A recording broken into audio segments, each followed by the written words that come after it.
વાલા ભક્તો, કુંડળ ધામમાં 1 મહિનાનો દિવ્ય યજ્ઞ પંચકુંડે આરંભ થાય છે, જેમાં શિક્ષાપત્રીના શ્લોકે શ્લોકે આપણે ભગવાનને હોમ કરીશું.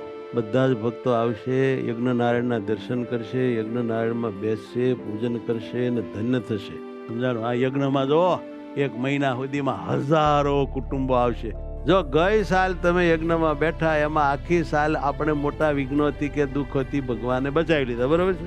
આ સાલમાં આપણે ભગવાનની પૂજા કરશું, યજ્ઞ નારાયણમાં શ્રદ્ધા રાખીશું ને જો પૂજા કરી જશું તો આ આખું સાલ પણ આપણે નિર્વિઘ્ન રહેશું.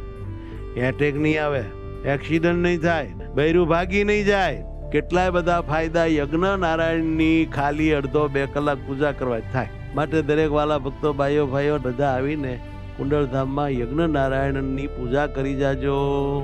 એક વાતનો ખ્યાલ રહે, યજ્ઞમાં બેસવાની કોઈ પણ ફી રાખેલ નથી. બ્રાહ્મણો પૂજન કરાવશે અને સરસ મજાની ચોખ્ખા ઘીની યજ્ઞ નારાયણને આહુતિ અપાશે. અને બધી તૈયારી થઈ ગઈ છે. બસ વાલા, જેનો વારો આવે, જે રીતે આવે એ રીતે બધા પધારજો. બધાને આવા સુખ નથી, આવી શાંતિ નથી, આવું ધ્યાન ભજન થતું નથી, આવું આગળ વધાતું નથી. માટે મહારાજે આપણા ઉપર જે કૃપા કરી છે ને, એને જરા જોતા રહેવું, વધાવતા રહેવું, અહોભાવ રાખવો, અતિ પ્રભાવિત થવું અને મહારાજને ખૂબ ખૂબ થેન્ક યુ કહેવું. આ કોઈ નાની હોની વાત નથી, આ બહુ મોટા ભાગ્યની વાત છે. પણ ઘણા માણસને આવા ભાગ્ય સમજાતા નથી. વાલા ભક્તો, હમણાં આ કથા પૂરી થશે એટલે આપણે અહીંથી બધા ભાઈઓ પાલખીઓ લઈ, મહારાજને લઈ આનંદ કરતા, ગીત ગાતા, કીર્તન ગાતા, મંગળ ધ્વનિ કરતા આપણે યજ્ઞ સ્થળે જશું.